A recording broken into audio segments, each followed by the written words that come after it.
Baik, kali ini saya lanjutkan dengan pertemuan kedua, yaitu pengertian dari literasi digital. Untuk menjawab ini, apa itu literasi digital, mari kita mulai dengan pertanyaan. Ada dua pertanyaan. Yang pertama, apa yang dimaksud dengan literasi digital? Dan yang kedua, kenapa literasi digital menjadi penting? Saat ini kemampuan membaca, menulis, dan matematika atau berhitung tidak lagi cukup. Ada yang namanya literasi baru yang terdiri dari literasi data, literasi teknologi, dan literasi manusia. Literasi data adalah kemampuan untuk membaca, analisis, dan menggunakan informasi di dunia digital yang dikenal dengan istilah big data. Sedangkan literasi teknologi artinya memahami cara kerja mesin dan aplikasi teknologi seperti coding, artificial intelligence, dan prinsip engineering. Sedangkan literasi manusia artinya keterampilan untuk memimpin, karakter, bisa bekerja dalam tim dan berkolaborasi, mampu membangun relasi, berempati, memiliki kelincahan dan kematangan berbudaya, memiliki sifat seperti inovasi, kreativitas, dan juga entrepreneurship. Dua orang ahli pada tahun 2012 mendefinisikan literasi digital sebagai proses intelektual yang diasosiasikan dengan menemukan dan mengonsumsi konten digital, membuat konten digital, dan mengomunikasikan digital konten dengan menggunakan prinsip evaluasi kritis.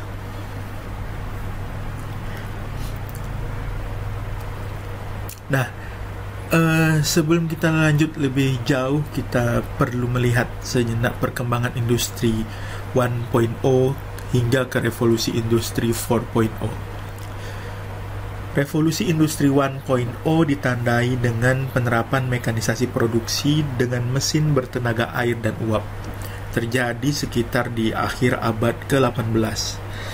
Dilanjutkan dengan revolusi industri 2.0 yang sudah menerapkan produksi massal dengan dukungan energi listrik, kira-kira pada awal abad ke-20. Sedangkan revolusi industri 3.0 adalah penggunaan elektronik dan teknologi informasi, dan perkembangan lebih lanjut produksi secara otomatis, inovasi berbasis penggunaan mesin otomatis berbasis komputer. Ini terjadi di awal dekade 1970-an. Dan saat ini kita berada di revolusi industri 4.0 yang berbasis sistem cyber fisikal, kegiatan manufaktur terintegrasi melalui penggunaan teknologi wireless dan big data secara masif. Juga ada kecerdasan buatan, robotika, neuroteknologi, dan teknologi lain yang bersifat disruptif terhadap keberadaan industri yang sudah ada sebelumnya. Revolusi 4.0 ini ditandai dengan kemunculan superkomputer, robot pintar, kendaraan tanpa pengemudi, hingga cloud computing. Nah, proses perubahan ini mulai dari revolusi industri 1.0 hingga ke revolusi industri 4.0 adalah berimplikasi pada perubahan kebutuhan sumber daya manusia yang dibutuhkan untuk bisa mengelola pemanfaatan teknologi secara optimal. Ini adalah contoh bagaimana perkembangan mobile phone dari masa ke masa. Saat ini teknologi komputer sudah sangat berkembang, teknologi mobile phone maksudnya sudah sangat berkembang jauh sekali. Sudah ada touchscreen dan berbagai aplikasi yang bisa di-download. Hampir setiap hari ada aplikasi baru yang dengan berbagai kategori, mulai dari game, produktivitas, hingga hiburan. Ini adalah data di 2011 bagaimana penjualan smartphone pada saat itu. Nokia saat itu adalah rajanya. Nokia adalah rajanya yang sudah memimpin dengan hampir 40% market share saat itu. Dan Samsung, Apple, dan juga BlackBerry, RIM ini BlackBerry yang kemudian mengikuti dari belakang. Dan tanpa disadari sekarang ini sudah berbeda jauh sekali. Nokia sudah kehilangan banyak sekali market share dan kalah oleh iPhone dan juga Samsung atau Android. Ini adalah teknologi-teknologi lain yang menggunakan Android, mulai dari tablet, bahkan microwave ya, TV, dan juga sekarang jam tangan juga menggunakan teknologi Android. Selain itu, kemajuan dunia teknologi juga memberikan dampak secara ekonomi ya. Seperti yang pertama adalah Gojek di bidang transportasi. 14 bulan pertama setelah launching, 70 juta aplikasi Gojek sudah terdownload, 100 juta order terselesaikan, di mana 15 jutanya adalah order GoFood. Jumlah drivernya juga meningkat drastis, mulai dari yang hanya 600 orang di Desember 2014 dan kemudian menjadi lebih dari 250 ribu di Desember 2015, hanya dalam waktu 1 tahun. Dan telah beroperasi di 25 kota-kota.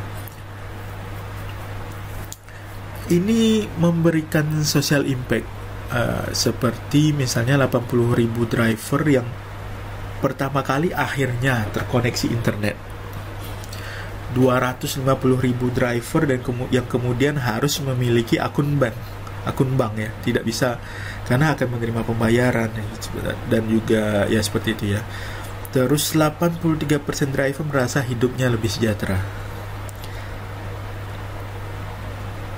Dan juga dari Tokopedia, ada lebih dari 1 juta merchant di 2.900 kecamatan di Indonesia dengan 6 juta transaksi per bulannya.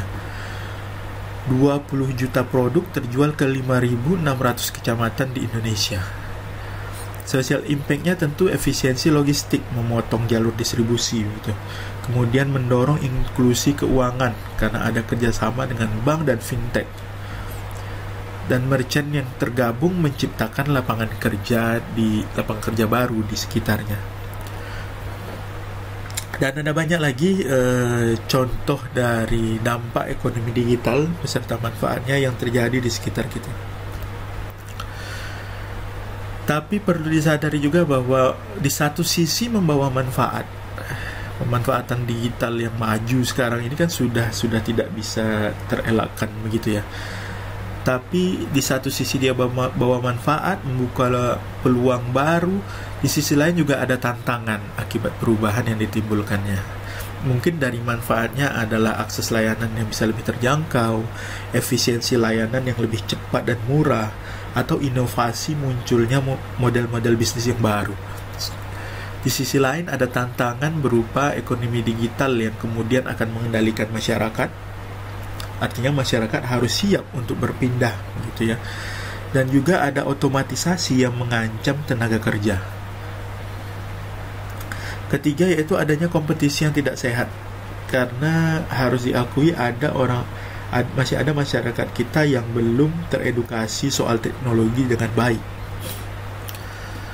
Ini adalah tantangannya ya, mengenai penggantian peran manusia oleh mesin. Penjaga toko yang tergantikan dengan adanya e-commerce, bahkan penjaga gerbang tol saja sekarang sudah digantikan. Jadi yang ada itu sekarang adalah hanya dengan menggunakan e-money saja itu gerbangnya penutupnya bisa terbuka gitu ya, tidak perlu ada yang menjaga lagi. Taksi konvensional yang akan mulai berubah menjadi taksi online, dan tidak tahu dalam waktu dekat mungkin akan ada mobil tanpa supir begitu ya. Buruh pabrik yang kemudian akan tergantikan oleh mesin atau otomatisasi. Rumah produksi sekarang sudah mulai banyak youtuber yang kemudian memproduksi film mereka sendiri dan mendapatkan audiens sendiri di YouTube. Pekerjaan data entry yang kemudian menuntut peran baru, menuntut ilmu baru. Tidak cukup hanya sekedar menginput, tapi juga harus menganalisis atau bahkan mencari data di dunia digital atau yang kita sebut dengan big data tadi itu. Jadi kenapa perlu literasi digital? Ini saya kutip dari YouTube-nya Profesor Renal Kasali mengenai kemajuan teknologi yang membuat belajar jadi mudah dan murah sehingga terjadi ledakan non-degree ya. banyak lulusan yang tidak lagi relevan. Artinya dia perlu meningkatkan soft skill dan hard skill, perlu mengikuti perkembangan zaman, terus berinovasi, dan juga harus bisa berkolaborasi sehingga tetap bisa relevan di dunia digital. Ini adalah contoh tentang bagaimana penggunaan robot. Ini adalah Iconet ya. Ini Iconet ini adalah penyedia layanan internet dengan kabel fiber seperti IndiHome. Ketika kita tidak lagi berbicara dengan customer service, tapi kita berbicara dengan robot. Cukup hanya mengetikkan misalnya pilihannya 1 untuk sudah, 2 untuk belum, gitu ya. Lalu masukkan ID. Lalu apakah benar dengan bapak ibu ini, gitu ya. Mereka menyesuaikan dengan data yang ada di mereka. Kemudian kalau iya kita pilih 1, ya. Kalau tidak kita pilih 2. Terus menunya yang mana, kita mau pilih 1 untuk berita dan paket, 2 untuk pelayanan, atau 3 untuk pengaturan akun. Nah, ini adalah contoh penggunaan robot ya. Kita tidak lagi berbicara dengan manusia di sini. Walaupun di akhir tetap akan ada akan ada pilihan, karena mungkin ada yang belum tercover oleh robot ini, sehingga kita perlu berbicara langsung dengan customer service-nya. Tapi paling tidak ini sudah menunjukkan bahwa mungkin dari yang biasanya kita perusahaannya butuh 25 customer service, sekarang 10 saja sudah cukup, karena setengahnya atau 3/4-nya mungkin sudah di cover oleh robot ini, gitu ya.